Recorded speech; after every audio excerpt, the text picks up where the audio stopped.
This is a very quick minute video on redevelopment agencies and what's been going on with the state of California. As most Flash Report readers know, as part of the state budget deal, some legislation that was passed, two bills actually. One of them abolishes redevelopment agencies but does not go into effect unless a separate bill that causes redevelopment agencies to have to cough up a bunch of their money to the state is held to be unconstitutional.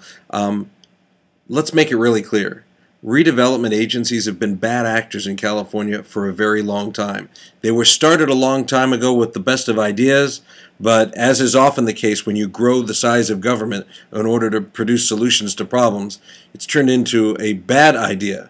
Redevelopment agencies are very bad actors because they serve to warp the free market. They seek to use redistribution by taking money that comes in through taxes, turning it around, giving it to local politicians who then get to pick their favorite projects, their favorite developments, and play, as I like to say, SimCity.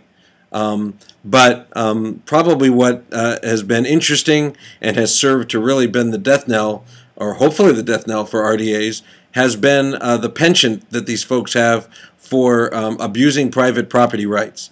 You basically get a situation where a redevelopment agency decides they want to create their vision for this perfect little community.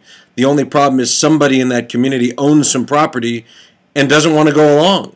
And so what happens is these RDAs use eminent domain powers, the kind of taking of property that you would associate with the clearing of a right-of-way for a power line or a freeway, maybe even a school, and instead they use that power in order to shoo somebody away, pay them pennies on the dollar for their property, and then build the creation of their own choosing. Anyways, this has been going on for years, and those redevelopment agencies that don't practice this kind of abuse have certainly helped facilitate those who do. Senator Mimi Walters really championed a ballot measure many years ago to curb the ability of redevelopment agencies to practice this kind of private property rights abuse. And all of the redevelopment agencies circled the wagons, put up a second ballot measure that wasn't nearly as effective at curbing eminent domain abuse, and of course that was the one that ended up getting adopted because of course the correct measure didn't have the kind of financing that the one that passed did.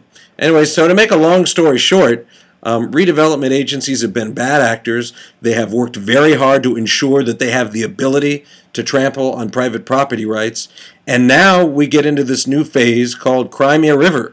Because now redevelopment agencies are screaming that they are being abused, that government is putting a gun to their heads and saying, you need to give us money or else. And I just think that sounds remarkably similar and is terribly ironic to what they've been doing to private property owners who haven't wanted to participate in their version of SimCity.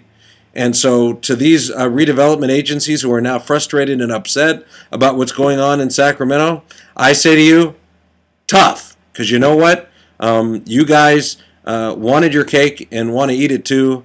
And while it's entirely possible that through lawsuits and all the money you guys have to throw around, you will live to fight another day, any inconvenience shown to redevelopment agencies right now is a positive thing. And ultimately, if we can abolish them, that will be a good thing too. It's time to return to the idea that planning and funding for development should come through the free market and through the idea of profit and loss and risk taken by individuals, not money taken by government, given out by politicians to those developers who know how to work the system and game the system.